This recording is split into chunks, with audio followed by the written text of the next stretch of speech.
Bom dia, sejam bem-vindos ao meu doutor. Hoje vamos falar sobre uma condição muito comum, especialmente com envelhecimento, a catarata. Quem nunca ouviu falar de um familiar ou um amigo, vizinho, que precisa operar a visão?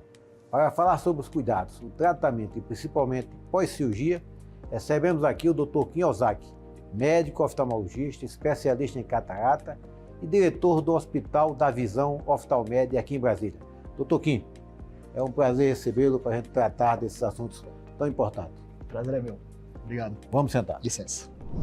Dr. Kim, obrigado por vir aqui ao nosso programa, participar do nosso programa e tratar desse tema tão importante que é a catarata, né? Sim, obrigado. eu. O termo de oftalmologia é das doenças mais comuns é a catarata, né? Com certeza, é a maior causa de cegueira irreversível do... Irreversível. Pois é. E falando em catarata, fala aqui pra gente o que é catarata. Catarata é uma opacificação do cristalino, que é uma lente natural que a gente nasce com ela. Quando nasce é transparente e com o passar dos anos, geralmente após os 60 anos, ela vai perdendo transparência. E por isso o paciente acaba desenvolvendo catarata. É necessariamente o idoso apresentar alteração como catarata, sofrer, né? O que eu sempre... ou não? Eu sempre brinco no consultório que se o paciente viver até lá, ele com certeza vai ter catarata. Então ela está relacionada ao envelhecimento. Então se você viver 60, 70, 80 anos, 90 anos, em algum momento a catarata vem. Então você não tem como se livrar da catarata, né? Infelizmente. Mas então vamos viver muito e ter catarata, né? Se Deus quiser. Mas e falando nisso, quais são os sintomas da catarata? Olha, depende um pouquinho do tipo de catarata, né? Mas em geral o paciente vai perceber uma piora da qualidade da visão, né? Ou durante o dia, que é muito comum nas cataratas subcapsulares posteriores, ou durante a noite nas cataratas nucleares. Então vai depender um pouquinho do tipo de catarata e da quantidade de iluminação que você tem durante o dia. Tem uma fase da vida, uma idade assim média que ela começa a aparecer ou independente? Não. Ela geralmente aparece após os 60 anos, na grande maioria dos pacientes. Tem influência hábitos alimentares, profissionais, aquele profissional que passa muito tempo frente à tela, exposto à luz, isso faz com que o aparecimento seja precoce? Com certeza, né? Os pacientes com bons hábitos de vida, alimentação saudável, dieta anti-inflamatória, eles geralmente vão desenvolver a catarata um pouco mais tarde. Pacientes que estão muito expostos ao sol, excesso de telas, eles podem realmente desenvolver a catarata de maneira mais precoce. O pessoal que trabalha na metalurgia, o serralheiro e tal. Quando você está muito exposto também ao calor e às luzes mais incandescentes desse tipo de trabalho, com certeza também podem aumentar a probabilidade de uma catarata mais precoce. E o tratamento? É no início, ou se acompanha clinicamente, com uso de óculos, ou tem que ser necessariamente o tratamento cirúrgico, colocação de lentes, essas coisas? A catarata ela é sempre cirúrgica, né? Mas o momento de indicação de cirurgia, eu sempre tento indicar o mais precoce possível, porque é uma cirurgia mais rápida, mais fácil, menor índice de complicação e melhores resultados. Mas é óbvio, tudo depende um pouquinho de condição financeira do paciente, de se o paciente tem desejo de operar ou não. A gente pode programar uma cirurgia e acompanhar uma catarata inicial durante 1, 2, 3, 5, 10 anos para só então realizar a cirurgia, né? A cirurgia não é uma cirurgia urgente. O ideal é que seja mais precoce, mas Pode ser programado. Pode ser programado com certeza. A gente falou de hábito de vida e de qualidade de vida que influencia e previne as doenças na sua totalidade, Com certeza. Mas com relação à catarata, quais são as doenças crônicas que causam mais cataratas? Olha, principalmente os pacientes diabéticos descompensados, né, eles vão, em geral, desenvolver a catarata de maneira mais precoce. E pacientes, em geral, com doenças autoimunes, que usam corticoide de maneira prolongada, também tendem a desenvolver de uma maneira um pouco mais precoce. Então, esse hábito que o pessoal tem de usar corticoide para qualquer probleminha no olho, péssimo. Tem muito paciente que usa corticoide inalatório durante muitos anos. Esse paciente às vezes desenvolve a catarata de maneira bem mais precoce, mesmo jovem, paciente de 30 e poucos, 40 e poucos anos. Aquela automedicação, tal, olho irritado, tal, usa um colorzinho ali de corticoide, vai na farmácia, pega. É um risco, né? É um risco não só para catarata, mas também para glaucoma. Então, assim, sempre evitar o uso de corticoide sem orientação médica. Bem, e com relação ao tratamento da catarata, a gente tem um histórico de mudanças, de avanços no tratamento, né? Na rapidez, na recuperação, no retorno ao trabalho. Faz aí um histórico, porque o início É meio demorada, Sim. aquela história toda, quase que artesanal, né? Exatamente. Hoje a coisa está uma forma fantástica, uma rapidez fantástica, uma recuperação fantástica, né? Meu pai, por exemplo, ele começou a cirurgia de catarata na intracapsular, que era uma técnica realmente bem mais antiga, as lentes eram muito grandes, você fazia uma incisão muito maior, depois a gente passou para facectomia extracapsular, que ficou um pouco melhor, recuperação um pouco melhor, mas ainda assim o paciente levava ponto na córnea, e hoje a gente está na facomessucação, que é uma cirurgia que a gente faz uma incisão de 2.2, 2.4 ou 2.75 milímetros, e a lente ela entra por essa incisão pequena, então a gente não dá mais ponto, a recuperação é bem mais rápida, o paciente geralmente no primeiro dia de pós-operatório já está enxergando praticamente como ele vai enxergar daqui a uma semana, então a tecnologia realmente está muito moderna. E um dos tratamentos é a colocação da lente intraocular, né? Perfeito. Primeiro, o que é lente intraocular? O que é isso? Muitos Quando pacientes... você diz que eu vou colocar uma lente no seu olho, assusta, né? Sim. E muitos pacientes perguntam isso no consultório, mas assim, nada mais é do que a gente vai substituir o cristalino que está opaco, que já é uma lente natural, por uma outra lente intraocular. Geralmente material acrílico, né? Então essa lente ela vai corrigir a deficiência que o paciente tinha de grau, geralmente. Então se o paciente é hipermétrico, míope, a gente consegue, com a lente intraocular, também corrigir esse problema refracional. Você vai ali ter uma lente que é natural e colocar uma artificial para substituir aquela que está doente. Exatamente. Então não está se acrescentando nada, tá? A gente tá... Em termos de estrutura anatômica, mantém a mesma. A gente mantém, é óbvio que é uma lente mais fina, né, do que seria o cristalino natural do paciente, mas ela vai realmente devolver a qualidade visual do paciente que foi perdida aí com essa opacificação do cristalino, né, que é essa catarata. E essas lentes intraoculares, tem diferenças? Como é que se escolhe? Depende do paciente, a qualidade? As indicações realmente vão variar de acordo com um paciente para o outro, né? Os pacientes que, por exemplo, têm algumas alterações na córnea, na retina ou no nervo, podem não se beneficiar de uma lente intraocular multifocal, por exemplo. Então, nesses casos, a gente usa uma lente monofocal, uma lente de foco estendido. Os pacientes que têm alteração de curvatura de córnea, que a gente conhece aí como astigmatismo, eles podem se beneficiar das lentes tóricas, que elas vão corrigir essa aberração corneana do paciente. Então, depende muito também de hábitos de vida. O paciente que precisa de uma visão de longe muito perfeita, ele geralmente, a gente evita usar lentes trifocais, a gente costuma usar uma lente de foco estendida, uma lente monofocal. Então, vai depender muito realmente dos hábitos de vida, do que o paciente espera da cirurgia, para a gente aí sim indicar a melhor lente. O tratamento da catarata, como você está colocando, avançou bastante. Um avanço, assim, sim, excelente, um negócio assim, espetacular. Mas e o custo? Melhorou ou continua elevado? O custo da cirurgia é um custo um pouco mais elevado com melhor material, né? Mas a gente tem lentes desde R$1.000 e poucos de custo para o paciente até lentes de R$15.000 para o paciente. A gente tem o Fento, que é um laser que a gente pode fazer as incisões da cirurgia. A gente faz a primeira etapa, que é a Rexis, que é uma retirada da cápsula anterior e faz a quebra do cristalino também da catarata a laser. Então a gente tem realmente várias técnicas e a mais moderna seria o Fento com uma lente multifocal ou uma lente de foco estendido. E a duração desse tratamento é definitivo? Tem prazo de validade? Tem que ser substituído ou não? Uma vez operado, o paciente nunca mais vai voltar a ter catarata, né? Porque a gente tirou o cristalino que opacificou e implantou uma lente intraocular no lugar. E a lente, aquela lente, ela tem duração? Não, a lente ela até morrer. Em casos extremos que por algum motivo essa lente ficou opaca, o paciente teve algum trauma, a lente deslocou, a gente acaba realmente tirando e fixando uma outra lente ou implantando no saco capsular, se for possível, né? Então a substituição numa complicação, uma rejeição, não tem problema nenhum? Olha, assim, na literatura a gente não tem casos de rejeição, né? Mas a gente tem casos de não adaptação. Então, alguns pacientes a gente realmente precisa fazer o explante dessa lente, a gente corta a lente, retira e implanta uma lente para tirar a queixa que o paciente possa ter devido a algum tipo de lente que ele use. Mas preserva aquele ganho que teve da visão?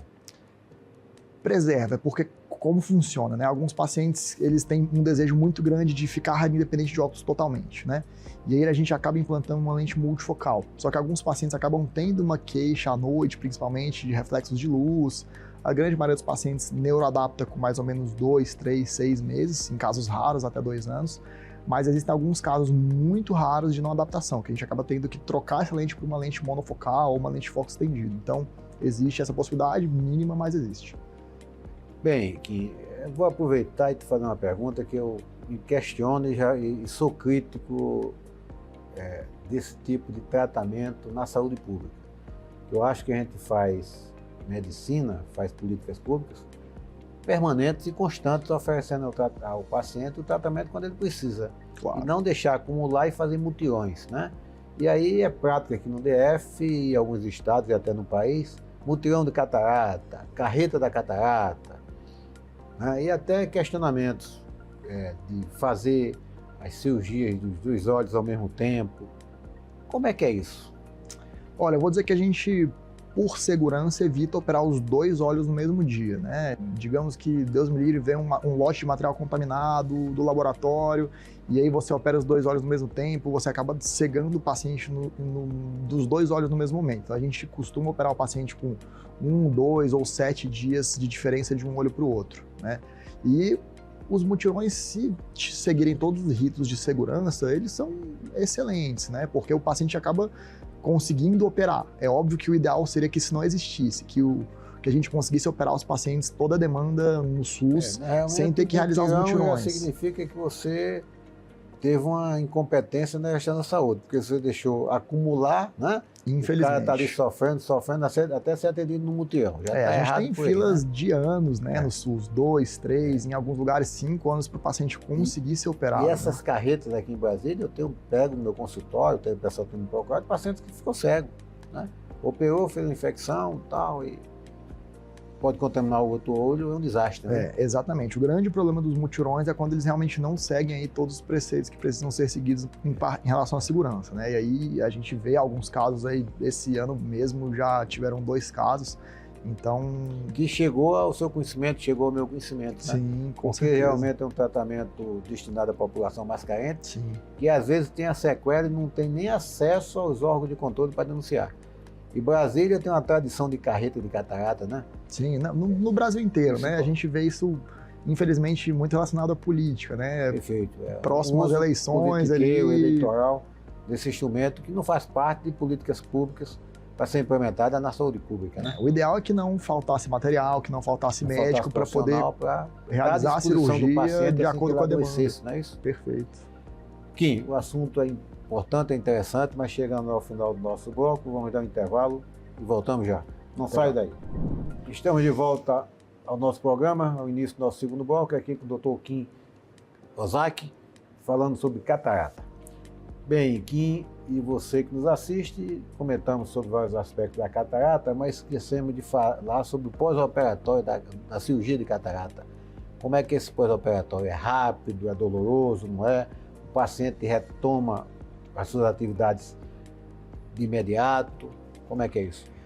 O pós-operatório da cirurgia de catarata é muito tranquilo em geral. O paciente no primeiro dia de cirurgia já tem praticamente visão final. Óbvio que quando a gente opera cataratas mais iniciais, principalmente, né? Quanto mais avançada, a tendência é que a recuperação seja um pouco mais arrastada, né?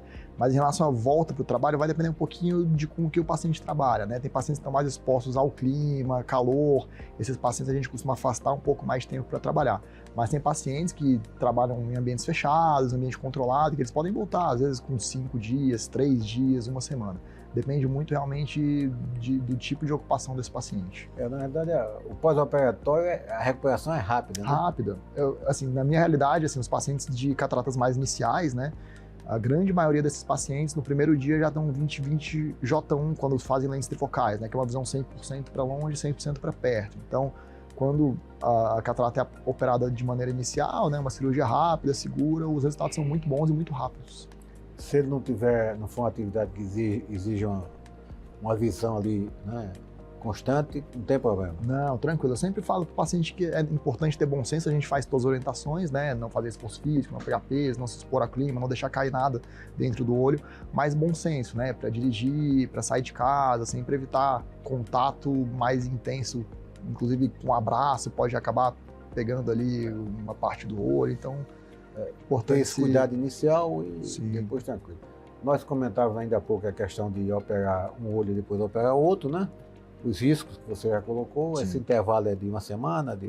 Na minha realidade, geralmente eu faço com intervalo de 1 semana, mas em alguns casos, o paciente mora fora, eu opero muito paciente que vem da Bahia, então a gente às vezes dá 2 dias de intervalo entre um olho e outro, né? Em geral 1 semana, mas 1 dia, 2 dias é possível. A catarata, ela geralmente afeta os 2 olhos ou afeta um olho, o outro menos? Como é que é isso, hein? Em geral... Esqueceu até de comentar sobre sim. isso, né? Em geral, o quadro de catarata é bilateral, né? Mas não necessariamente a evolução vai ser igual nos dois olhos, né? Você pode ter um olho que desenvolveu catarata com 50 anos e outro olho com 65, 70 anos. Recentemente eu operei uma amiga que é médica, mastologista, de 47 anos, quase cega de um olho. E o outro olho a gente ainda não operou, provavelmente opera daqui a 15, 20 anos. Aguardar, né? Sim. A evolução. A recuperação sempre é 100%. Quando a cirurgia é totalmente bem sucedida, com certeza, né? Mas vai depender um pouquinho também de outros problemas. Se o paciente tem uma retina saudável, um nervo saudável, por exemplo, pacientes com glaucomas avançados, a catarata não vai devolver a visão que o paciente tinha antes, porque ele já perdeu pelo glaucoma, pela alteração de nervo. Ou pacientes com doença na retina, uma diabetes mais controlada, mas quando o paciente não tem nenhum outro problema associado e a gente opera a catarata, a visão realmente volta. Se o paciente não tem nenhuma comorbidade, não é um diabético, não é hipertenso, porque hipertensão também tem um reflexo importante sobre isso. Com certeza, pode dar lesões vasculares, né, sangramento, áreas de isquemia na retina. Porque é comum a gente, um ou outro paciente reclamar que melhorou pouco e tal, mas é porque a expectativa é muito grande, né? Com certeza. Eu sempre falo que tem que ficar muito claro no consultório para o paciente se ele tem um bom prognóstico visual ou não. Então, pacientes com diabetes descontrolada, com bastante sangramento no fundo do olho, eles têm que estar cientes que a cirurgia pode não melhorar tanto, né? Então, ela vai melhorar o que a catarata possibilita melhorar, mas o que já foi perdido de visão por outras doenças, infelizmente, a gente não consegue recuperar com a cirurgia de catarata. Então, isso a gente chama de termo de consentimento informado, que o paciente assina ali dizendo que está consciente de que a recuperação não pode ser total. Sim. E ele tem que declinar, tem que informar também todas essas patologias, né? Sim, é importante o paciente estar ciente sempre das possíveis complicações cirúrgicas, né? E se ele tem uma possibilidade maior ou menor de melhorar a visão. A catarata tem, além do processo de envelhecimento, tem alguma importância o fator hereditário? A intensidade dela, a progressão dela? Tem. Em geral, pacientes que têm pai, mãe ou avós com catarata precoce, eles têm uma tendência a desenvolver catarata de maneira mais precoce também, né? A gente às vezes opera pacientes com catarata que aparentemente não tem uma causa bem definida com 20 e poucos, 30 e poucos anos. E a catarata congênita? A catarata congênita, ela, graças a Deus, não é tão comum, né? Mas ela aparece muito e ela tem que ser operada, o ideal, de maneira mais precoce também, para preservar o prognóstico visual. Até porque você tem a criança ali que, evidentemente, vai ter que ser tratado rapidamente para não ter perda, até na capacidade cognitiva, né? Com certeza. Quando a gente tem alterações visuais que a gente demora muito para corrigir, esse olho acaba se desenvolvendo um pouco menos. A gente fala muito sobre o olho preguiçoso, aí os pacientes têm muito esse termo, né? Que é o olho que não se desenvolveu por algum motivo, né? Ou por estrabismo, ou por catarata, ou por um alto grau diferente de um olho para o outro, né? Um paciente idoso, os sintomas são clássicos, né? E aí é fácil fazer o diagnóstico, até pensar, porque qualquer coisa você deve estar com catarata. Mas o paciente jovem, o que acontece no paciente jovem? Né? Acontece. Não necessariamente, não é congênito, mas precoce, né? Sim.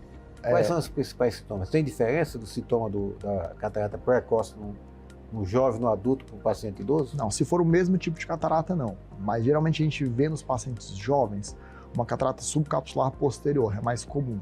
Então, os sintomas desse paciente estão mais relacionados ao incômodo com a luz, principalmente durante o dia. Então, vai dirigir, luz muito intensa. Os pacientes mais idosos, eles geralmente desenvolvem uma catarata mais nuclear, que ela vai piorar quando você tem menos luz. Então, para leitura, para assistir televisão, mas é óbvio que um paciente mais jovem também pode ter uma catarata nuclear mais avançada, né? Então, depende muito do tipo de catarata. E tem relação de conjuntivite com catarata? Conjuntivite, processo inflamatório e tal? Não. Aquelas conjuntivites crônicas e tal? Os pacientes com quadros de uveíte, né, que tem um olho mais inflamado, podem acabar desenvolvendo realmente uma catarata de maneira mais precoce, né? Alguns pacientes com uveíte crônica acabam usando muito corticóide, como a gente comentou no primeiro bloco. Exatamente. Então eles podem acabar desenvolvendo uma catarata subcapsular, em geral, de maneira mais precoce também. E quais os fatores principais na prevenção da catarata? Atividade física é muito importante, alimentação, controle de doenças crônicas como a diabetes. Então, se você tem bons hábitos de vida e doenças crônicas controladas, em geral, esse paciente desenvolve catarata mais tarde.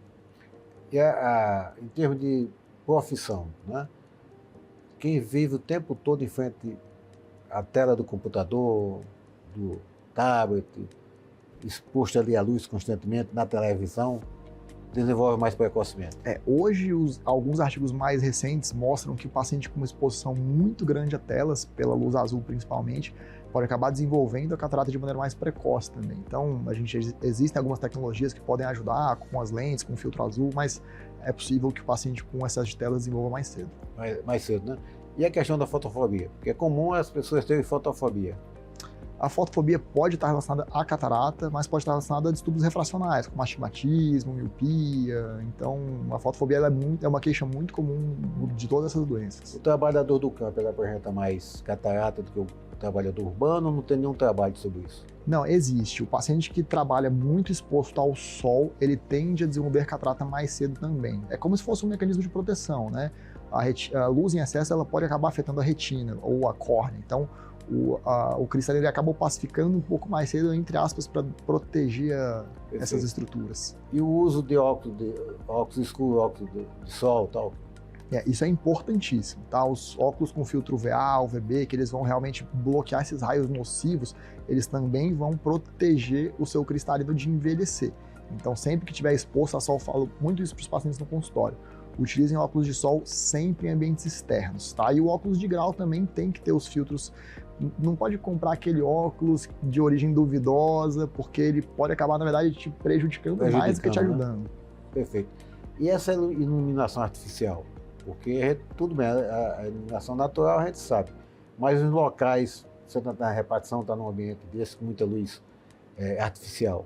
Em geral, a luz de ambientes fechados não costuma prejudicar o envelhecimento do cristalino, né? A não ser que seja uma coisa muito excessiva, mas os estudos a princípio não falam muito sobre isso. Dependendo da posição, você fica muito tempo exposto ali sobre a iluminação artificial, né? Sim, a gente acaba trabalhando todo mundo, a grande maioria das pessoas em ambientes fechados, né? Com luz artificial. Nesse caso, o uso do óculos escuro seria recomendado? Não, em ambientes fechados não precisa, né? Porque ele vai realmente proteger da luz do sol, né? Que vai ter esses raios mais nocivos, né? O VA e o UVB. Bem, estamos chegando ao final do nosso programa, tratando aqui sobre catarata, um assunto extremamente importante.